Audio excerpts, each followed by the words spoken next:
There's been a lot of Windows NT 4 videos lately, and this is going to be my perfect opportunity to join in on that bandwagon. Kind of. Well, you see, everyone that's been making a video on Windows NT 4 lately has been installing a modified version of the PowerPC version of NT 4. It's been modified to allow installation on computers that it was once never possible on, those being Apple computers like Power Mac G3s and stuff. But not me. I don't have anything of that kind. I'm just going to be installing plain old boring x86 Windows NT 4 on this Sony Vaio PCV-RX550, which was my childhood computer. Now, why am I installing NT 4 on this and not like Windows 98 or something? Well, I will install Windows 98 on this computer at a later date, but I'm installing NT 4 because this uses hardware that is pretty similar to the Optiplex GX240, and in some rare cases, there have been GX240s that shipped brand new from the factory in 2001 with Windows NT 4. And since this Vaio uses the same chipset, I'm like, yeah, sure, let's install Windows NT 4, see how far we can get. And also, just because I can. I like installing weird operating systems, or not really weird operating systems, but operating systems on computers that they weren't designed for. But we can't just install it on the Sony Vaio with its current hardware. It has a Radeon 9600 Pro and a 2.6 GHz Pentium 4 at the moment. I don't think the 2.6 P4 is going to cause any problems, but the 9600 Pro might. So inside this anti-static bag, I have this computer's original NVIDIA TNT64. We're going to put this back in. I'm not sure if NT4 has drivers for the 9600 Pro, but it should have drivers for the TNT64. And there's also an 80GB Western Digital IDE hard drive that I pulled out. Reason for this is because this has a 250 gig drive in it at the moment, which is also upgraded. But I'm putting this in because this is the only other IDE drive I have, and I don't want to overwrite anything on the 250 gig yet. Okay, it took me a little while to find my PS2 mouse, but eventually I did find it, and we're going to need PS2 because NT4 doesn't have any USB support, or at least not out of the box. The only thing different about this NT4 ISO compared to a stock one is that it has Service Pack 6 and a couple of hotfixes slipstreamed, whereas the newest official stock ISO for NT4 you can get is Service Pack 1. So that is quite out of date compared to the latest NT6 release. Not NT6 release, but NT4 release. There doesn't appear to be anything on the hard drive, but if there was, then I was going to boot into this really old version of Gparted from 2006 just to clear the drive, because NT4 doesn't support NTFS partitions larger than 8 GB. So, in goes the NT4 disk. Here's USB legacy support. We don't really need it because I found my PS2 mouse, but in case I did, then we'd have to enable that.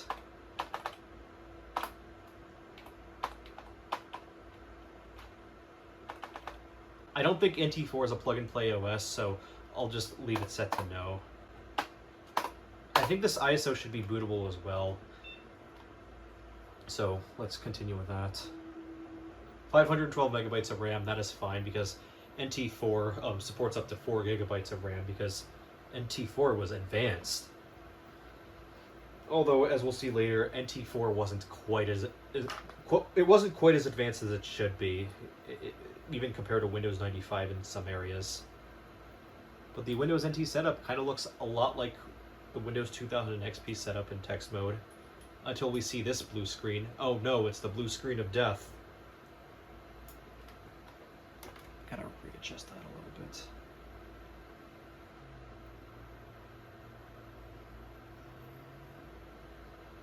Yeah, welcome to setup. Let's press enter. IDE CD-ROM. Setup is determined one or more of my disks has more than 1024 cylinders. Yes, because it's an 80 gig drive from 2008. A small portion of the disk remains inaccessible to MS-DOS. Well, most of the disk is going to be inaccessible because this is NT4 and it doesn't support more than 7 gigabyte partitions for NTFS. I said 8 gigabytes earlier, but no, it's 7 gigabytes. Let's press enter. 76,317 megabytes. We actually have to read through all this. Where's the page down key on this keyboard? Oh, this keyboard is a little stupid. Because to press page down, you have to press function then down. Well, that's annoying. and then press F8. No changes. The above list matches my computer. Wait, is there already an NTFS partition here? Yeah, let's delete that. Create a partition. 76309. Maybe Service Pack 6 actually does support more than 7 GB partitions. Let's format it using the NTFS file system. Okay, it's too large. Never mind then. Let's get rid of this. Create a partition. I bet 8 GB is still going to be too much. Let's just make it an even 6 GB. 6144 megabytes. It is still too large, really?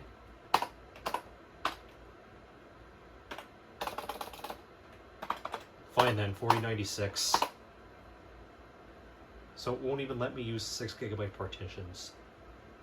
Okay then.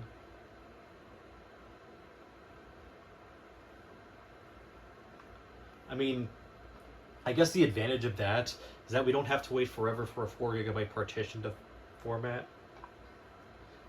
Because that's actually really annoying about Windows 2000, is that unless you go into the recovery console beforehand and enter a certain command, you have to sit through the entire formatting process. And it's unconditional formatting as well, so you can't go quick formatting a 160 GB drive under Windows 2000 unless you go to the recovery console.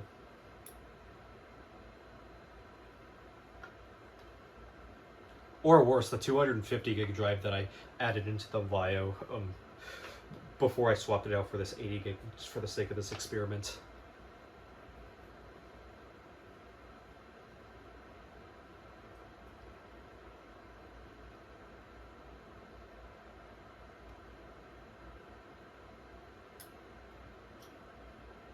Let's just leave it as WinNT. We can make it Windows if we want, but no, I'll just make it WinNT because that's what NT4 and even 2000 were designed to have their Windows directory labeled. Not really sure why they left it as WinNT for 2000, but that makes it a little interesting. And it also allows a little anomaly in which I did this once on my ThinkPad T40 back in 2015. What? I did this on my ThinkPad T40 back in 2015 where I installed both Windows 2000 and XP on the same partition. It was an 80 gigabyte drive and both OSs had 80 gigabytes for themselves. And it actually kind of worked. It wasn't too broken from what I remember, but I think that's because they both got separate install directories. Although I definitely would not recommend doing that if you were doing a dual boot between Windows 2000 and XP. You always want to give them their own separate partitions. And also the screen looked a little more empty than it does in 2000 or XP, which is interesting.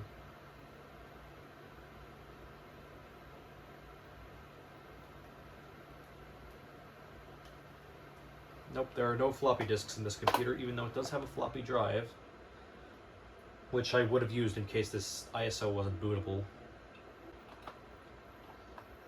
Oh, there's OS Loader version 4.00 and 4.01.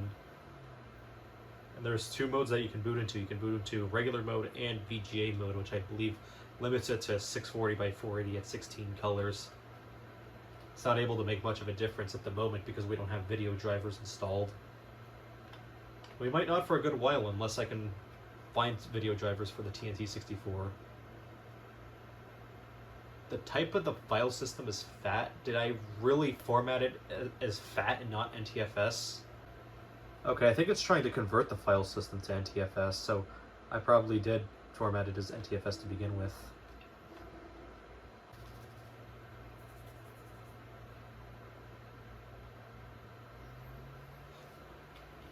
Okay, we can move the mouse. That is good. And this is the same setup wallpaper as Windows 95. It is actually quite a vibe. I love it. And I also love the Windows NT logo with the stars here.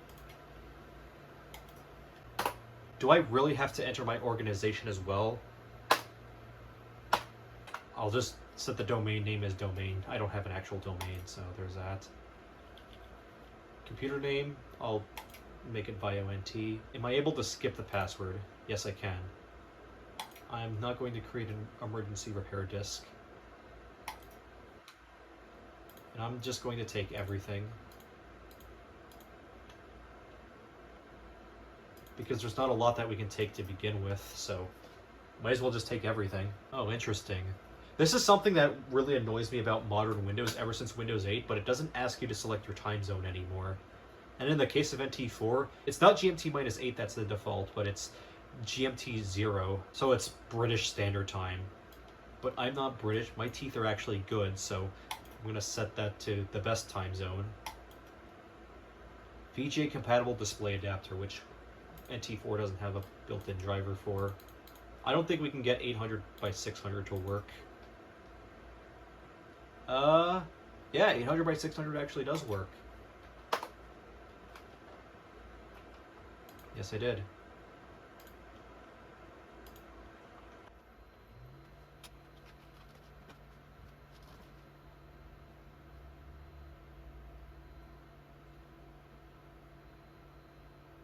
Windows NT 4.00 has been installed successfully.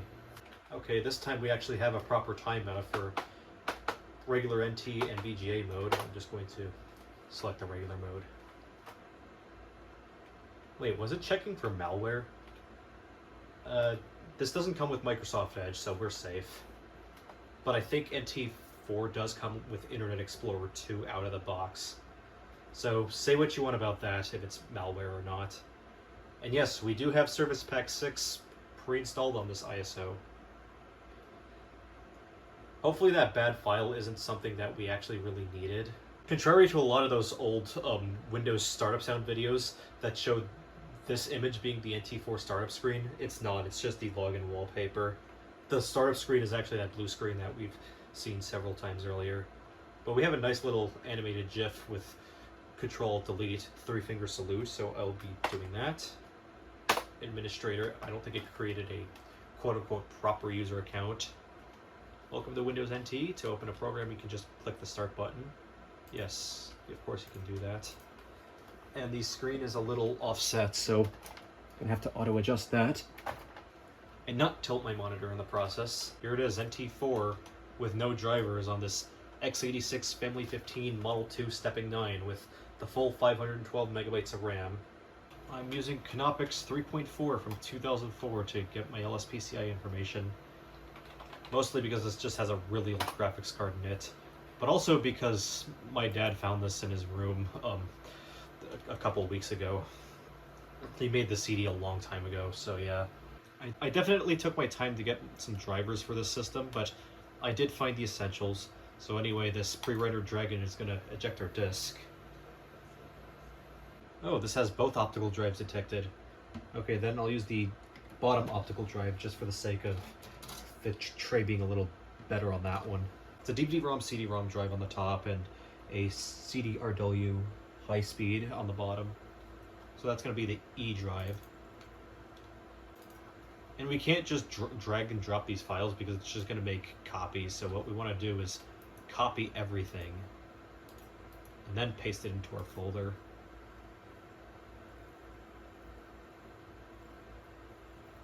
Shows every file individually and not the whole batch, which is not exactly my favorite thing, but I guess it worked at the time.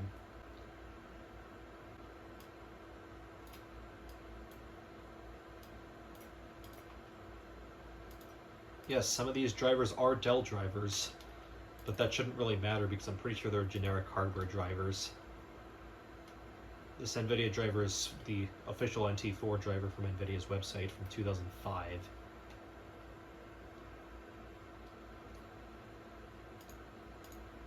We have to actually look through these, so you can use as new as a GeForce 6200 on Windows NT4, or 6800 Ultra for that matter.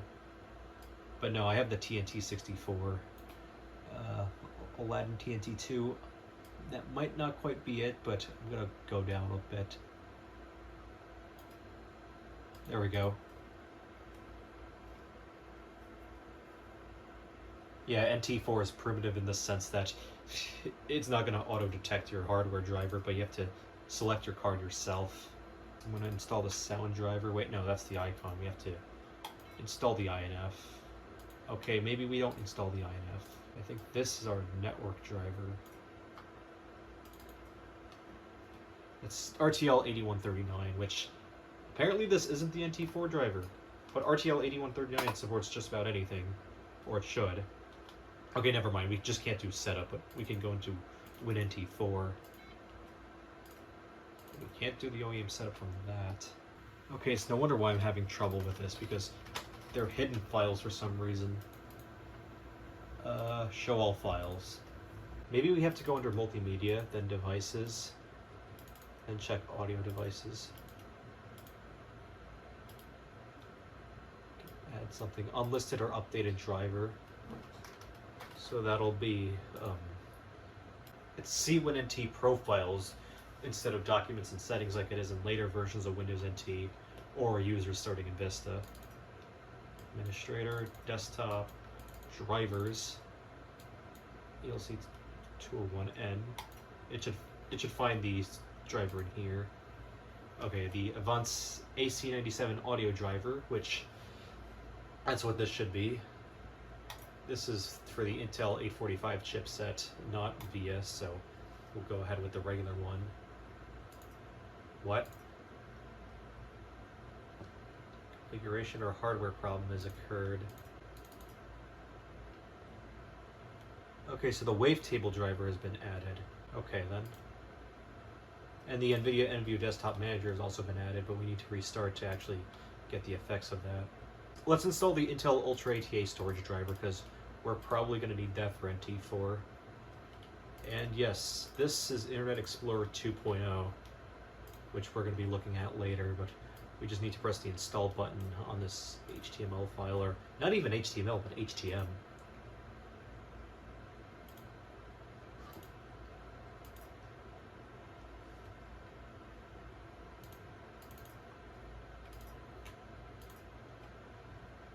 And I think most of these drivers are the same. I'll just try this one. Or 3 of these drivers are the same because it's for an Inside Out Networks USB driver, which was also on Dell's website for certain systems. So this is the Inside Out Network USB peripheral drivers version 2.55, which was meant for a Vista imaging USB camera.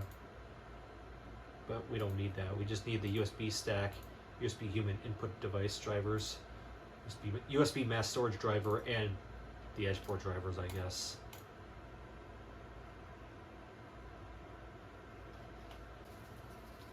You may now plug in your USB devices if you have not done so already.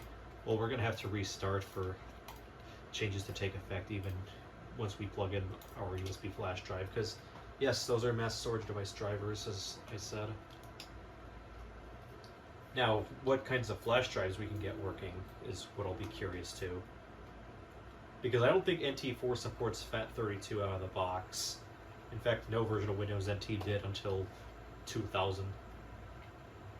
And Windows 95 didn't until, I want to say, OSR 2.0 in 1996, which was after the release of NT4 the same year. Well, we got high color at least. Or at the very least 256 colors are showing. NVCPL.dll, that is the NVIDIA control panel. Whatever. Except for all these NVIDIA driver errors. But we are getting 65,536 colors. So that is 32-bit color, I want to say. Let's bring this up to 1280 by 1024 and true color mode.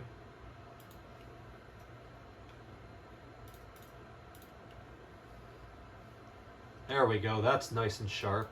We don't have the high color icon set yet, so let's go into Plus, even though Windows NT4 doesn't have Microsoft Plus of any kind, but it has some basic features from it. You can show window contents while dragging, smooth edges of the screen fonts. I think that's meant for true type for LCD monitors. You can stretch the desktop wallpaper to fit the screen under Plus, but we don't have a desktop wallpaper yet. Oh, we have to restart Windows NT for that to take effect. We can look through the backgrounds as well and see what kinds of patterns we can add. I think these are the same patterns that are under Windows 2000, because I think 98 and 2000 had different patterns. So 2000 inherited the patterns from NT4, and 98 inherited those from 95. What's Funny Dog supposed to be? There's a 16 color version of Funny Dog.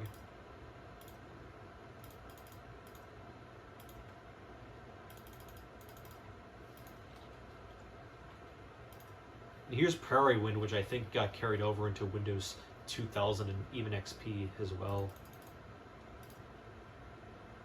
Okay, Rhododendron. This one definitely got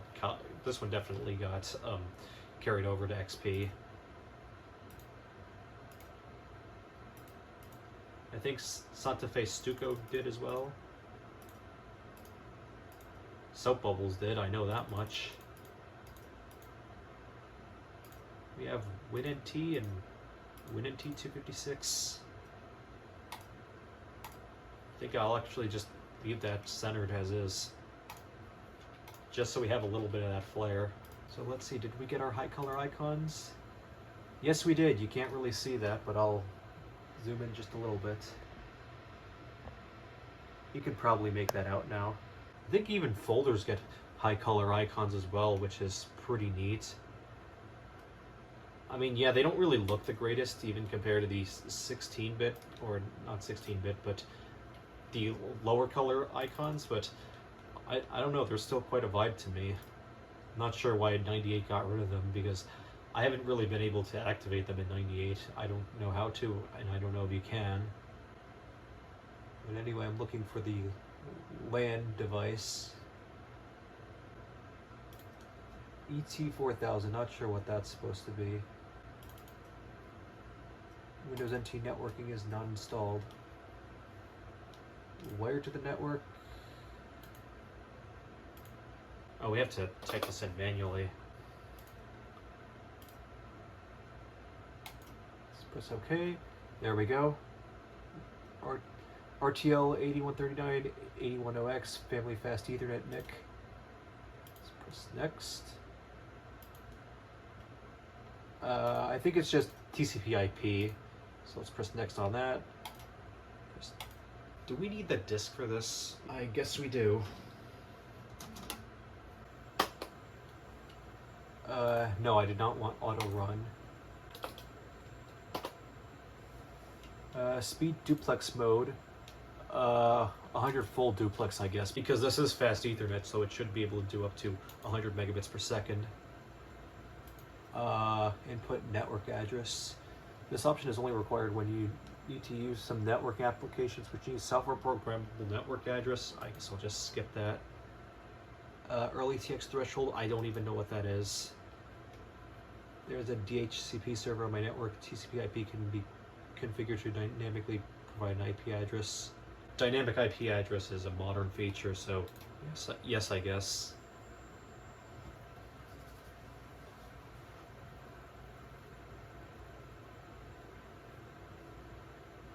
Press next to start the network.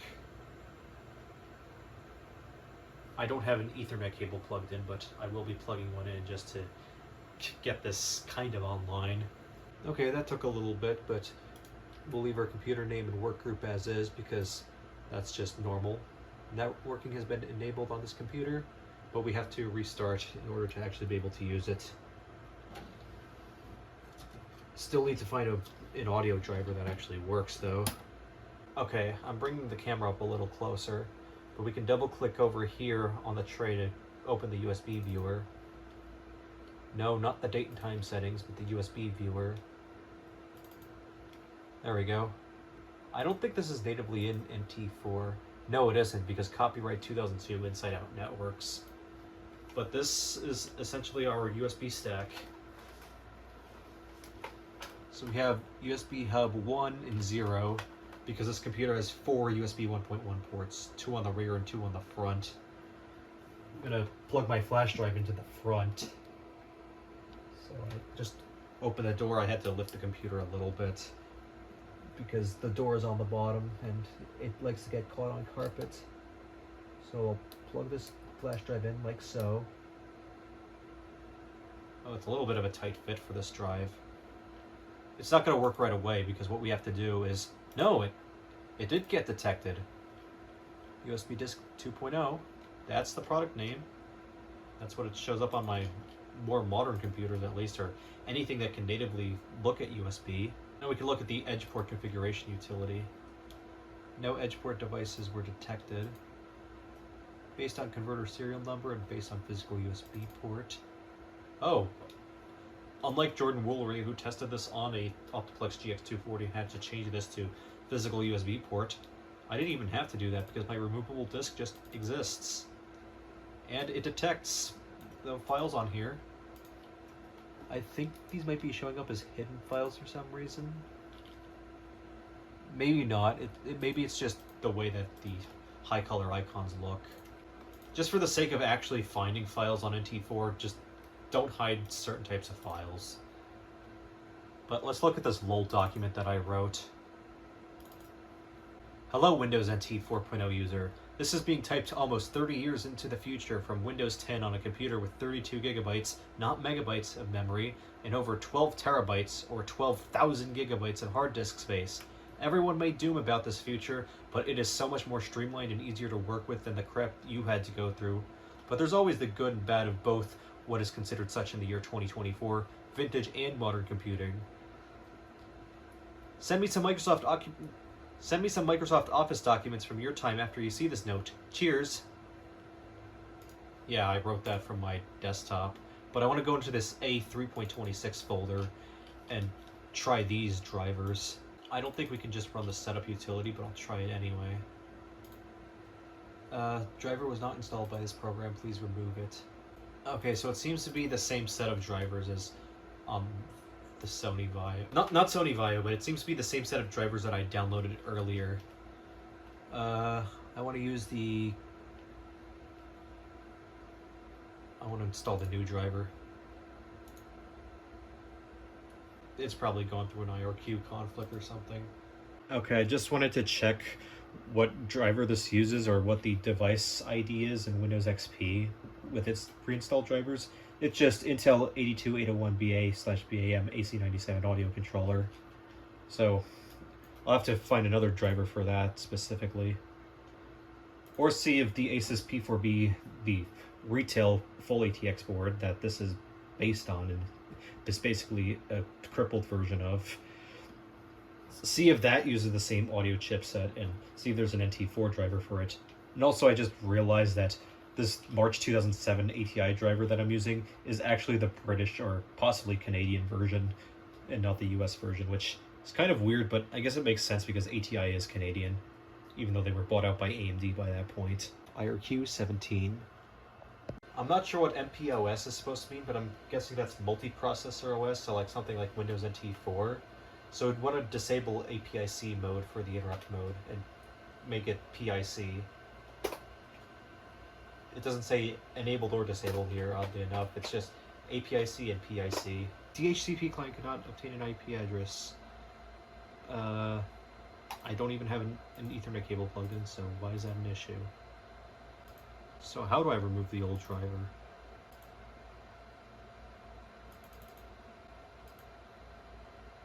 Alright, I'm just going to forego the audio driver for now. I plugged in a LAN cable, so now we can do a little bit of internet browsing on Internet Explorer 2.0. Thank you for using Microsoft Internet Explorer in Windows NT 4.0. It doesn't get any older than this. Of course, we can't go to Microsoft.com anymore, but we can try. Please make sure the address is correct. Will Google load it all? Let's try it, but no, it couldn't. About 68k.news. This should work on anything.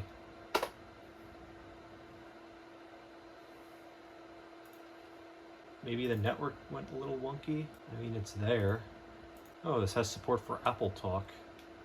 Interesting.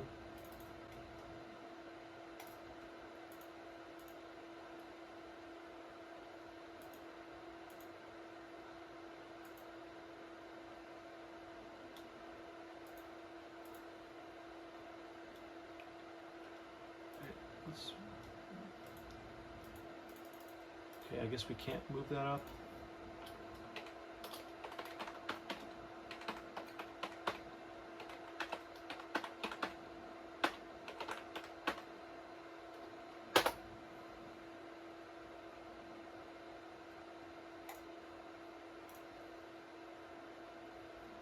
Okay, let's see.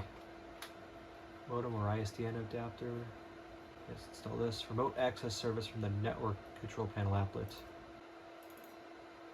We got the disk loaded, so we can run EI386. Set up remote access service. We're probably going to have to restart after this, knowing NT4. Oh, this installs a client for the SMB protocol. Interesting. There are no RAS capable devices to add. I don't need a modem. Never mind then. Thank God for Dell's NT4 USB drivers. This is for the Inspiron 3500, but it should be for the Win modem that's inside this Vaio.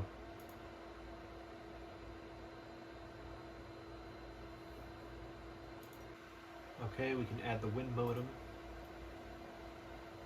I don't think we have to change anything. But there's RAS. And we gotta restart again. Okay, now can we get anything working on Internet Explorer?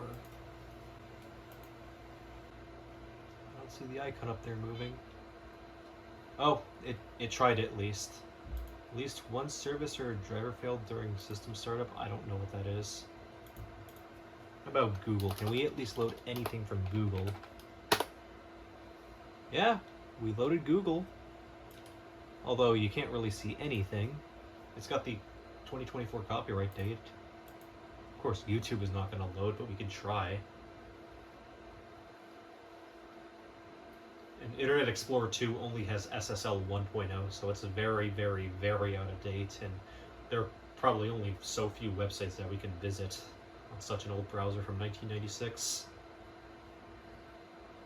But we can try Internet Explorer 6 and RetroZilla, if RetroZilla even works on NT4.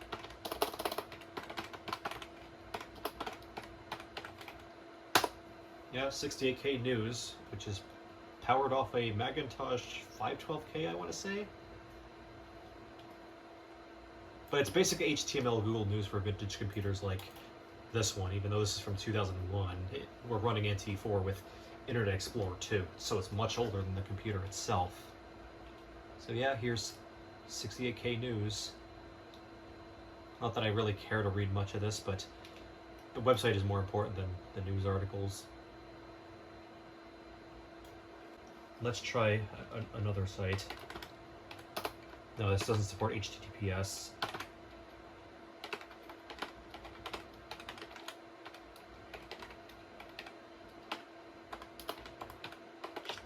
Is it an HTML file?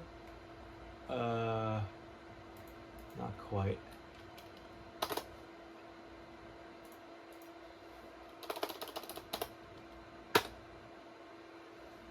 Okay, so Toasty Tech doesn't run on Internet Explorer 2, but it should run on Internet Explorer 6, or at the very least 5. It says TLS 1.2 support at least. This is RetroZilla 2.2, not exactly sure when this released. Okay, 2019? There might be a newer version out by now. Okay, there we go. Toasty Tech loads on RetroZilla at least.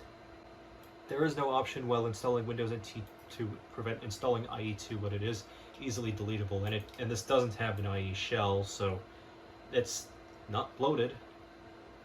I mean, it is still more demanding than Windows 95 because NT was naturally that way.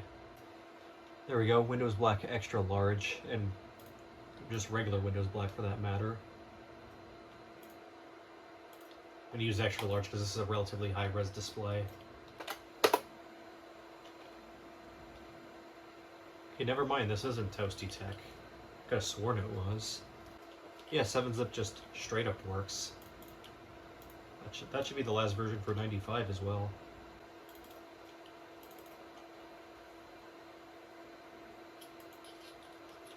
Okay, so Process Explorer works, but it has an error on startup. I don't know which service is the one that keeps failing on startup now. Yes, we do have IE6 set up now. and a connect to the internet icon that wasn't there before, and Outlook Express version 6. Okay, there, Toasty Tech works on IE6, just not IE2. I guess that's just a little too old. There's the XP logo under NT4, which is certainly a sight.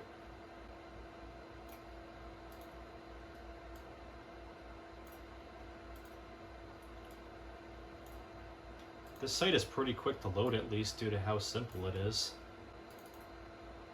There's Outlook Express 6, which I think that splash screen does show up in Windows 98 and 2000. Not sure about XP, but maybe it does. We still have the lower color Outlook Express icon though. Oh, we have DirectX 3 installed on NT4. I don't think this supports DirectX 9, maybe 6 at most, but I'm not sure.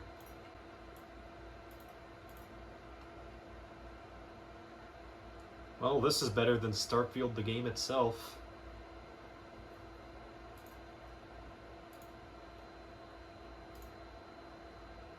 Yeah, the 3D Pipes screensaver works at least. My favorite thing to do with this though was just to click on textures but not choose a texture, then preview. We got candy canes. And this screensaver was still in Windows XP. Not sure if Vista still had it or got rid of it, but this is always a vibe.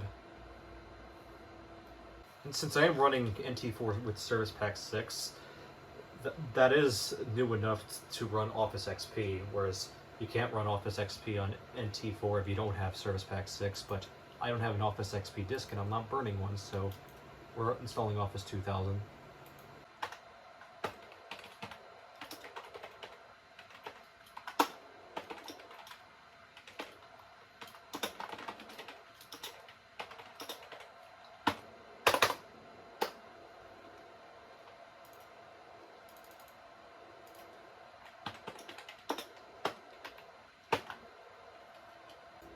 Okay, let's look at my epic presentation.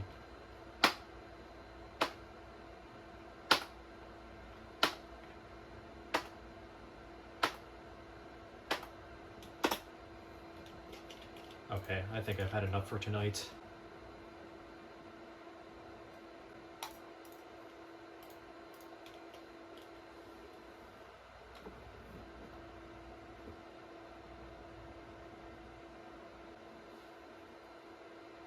Oh, and NT4 doesn't really have ACPI, so we have to press the power button manually. I need to get my Office 2000 disk out first.